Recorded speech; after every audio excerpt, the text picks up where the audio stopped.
ఇక్కడ చాలామంది యువత ఈ రోజుల్లో మత్తు, ఈ డ్రగ్స్, వీటికి అలవాటు, గంజాయికి బాగా అలవాటు అయిపోయి ఈ సొసైటీని విస్మరిస్తారు.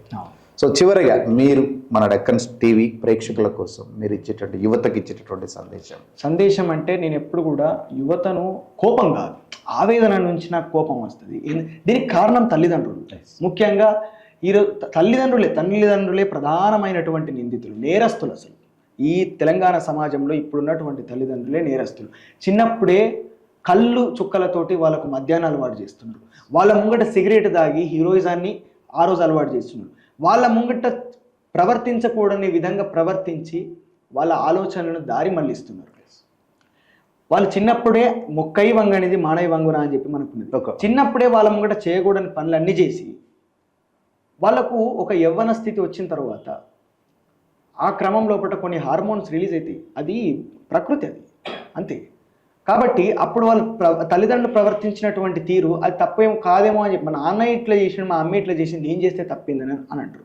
వాళ్ళ ముంగట అట్లా ప్రవర్తించి ఒక ఏజ్ వచ్చే వరకు అమ్మాయి విషయం లోపల కావచ్చు, లేకపోతే వ్యసనాల విషయం లోపల కావచ్చు, చెడు అలవాట్ల విషయం లోపల కావచ్చు, తప్పు అని అంటారు, బెదిరిస్తారు.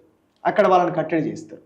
సెక్స్ గురించి వాళ్ళకు చెప్పే విధంగా చెప్పకుండా, సెక్స్ ఎడ్యుకేషన్ గురించి వాళ్ళకు అవగాహన ఇవ్వకుండా, అదేదో 4 గోడల మధ్యలో జరిగేది ఇది పిల్లలకు తెలియదు అన్నటువంటి ఉద్దేశంతో దీని ద్వారా ఏమైపోతుందంటే హార్మోన్స్ అనేటి రిలీజ్ అయినప్పటికీ కూడా మానసికంగా వాళ్ళ ముంగట చేయొద్దు అన్నటువంటి ఒక భయము అనేది పెరిగి ఈ భయం చివరికి ఒక్కటేసారి మగ్గి పేలిపోయి ఒక విచ్చలవిడితనంగా మారిపోయి చదువు విషయం లోపల వాళ్ళను నువ్వు ఏ చదువునో వీళ్ళే నిర్ణయిస్తారు.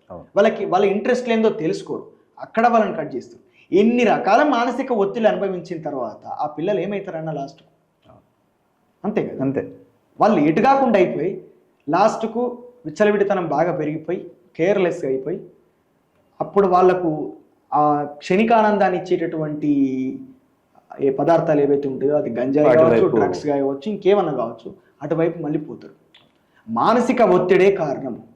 ఒకవైపు స్కూల్స్ల లోపల, కాలేజెస్ల లోపల వాని సంస్కారం పెంచాలి, వానికి అవగాహన పెంచాలి అనుకోరు వాళ్ళు.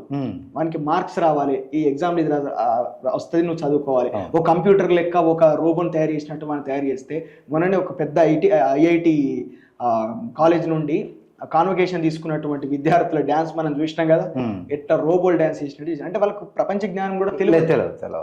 ఆ రకంగా వాళ్ళని పెంచిన తర్వాత ఇట్లాంటి మానసిక ఒత్తిళ్లకు గురైన తర్వాత వాళ్ళు డ్రగ్స్ తీసుకోక, గంజాయికి అలవాటు పడక, అమరుల చరిత్రను తెలుసుకోకుండా కాక, చరిత్ర మీద అవగాహన